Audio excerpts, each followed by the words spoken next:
to challenge New York City's law somewhat.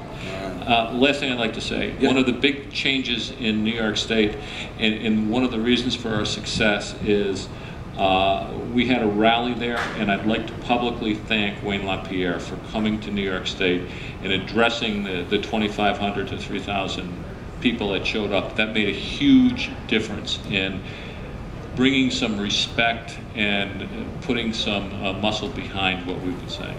All right. Scott Bach, do you see a good decision having a big impact on the Garden State? I think it could, and two things on that. One is New Jersey's whole way of approaching firearms is they ban everything and then carve out limited exceptions. That whole approach doesn't really gel with a constitutional right, and I think there's going to be ample ground to do that. But I also think people need to be disciplined in the way that they challenge different laws, because someone, you know, with good intentions could bring a lawsuit and even succeed, but in the process have, for example, a certain aspect of New Jersey firearms law or regulation validated, which could open the door to that kind of regulation in 49 other states. So we have to be careful. All right, Jim Wallace, you got 30 seconds. Sorry.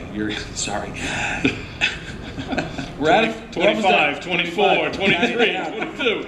Yeah, you mean other than a hangover for about 3 days from celebrating, it'll make a difference over time. It's not going to happen right away. But here's the major difference.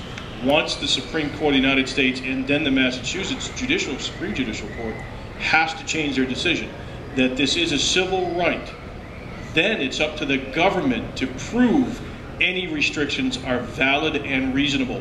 The onus switches in Massachusetts. Right now it's on us.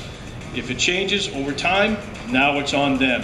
And that puts us in the catbird seat over time. All right. You did it, Jim. Proud of you. Tom King, President of the New York State Rifle and Pistol Association. Scott Bach, President of the Association of New Jersey Rifle and Pistol Clubs. Jim Wallace, Executive Director of the Gun Owners Action League. Thank you all. Hour 3 is coming up right after this. Stick around. We'll be right back.